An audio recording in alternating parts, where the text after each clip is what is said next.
What Social Security is looking for to approve benefits is not what most people think. Our social norms have taught us to talk about the conditions that we have.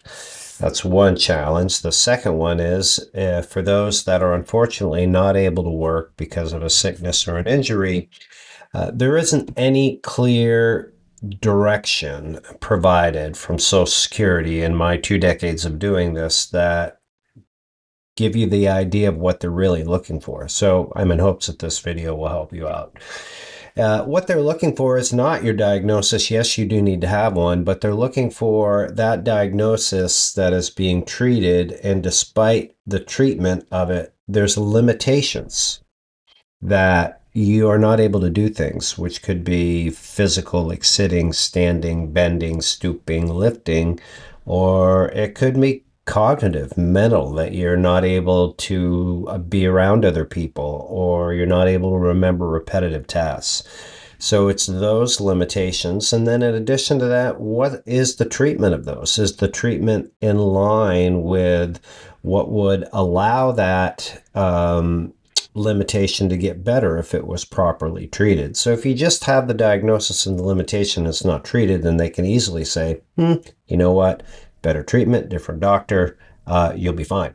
They could. So that's what you need to understand. The other thing you have to take into consideration here is how much you are working. If those of you that are struggling with working and working part-time and wondering if you can access disability benefits, it is possible if you're working part-time under 20 hours a week, but it's really challenging. And from my experience, if you're earning anything more than like a hobby amount of income, like $400 a month, it's really hard to get disability benefits approved, especially if you're under 50 years old. So those are the three criteria of what Social Security is looking for. Again, they're looking for, yes, the diagnosis, that it's being treated, and the limitations, and then your work. So what I encourage you to do is just to understand the rules of the game and adjust your conversation to focus on the limitations, like when you go into your doctors,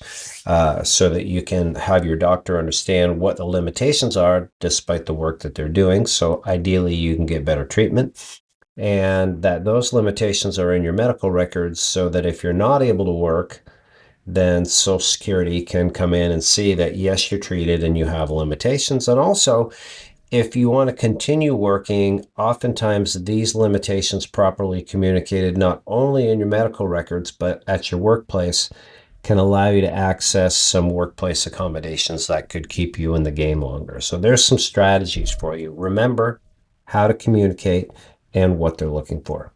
Make it a great day. Stay tuned for more.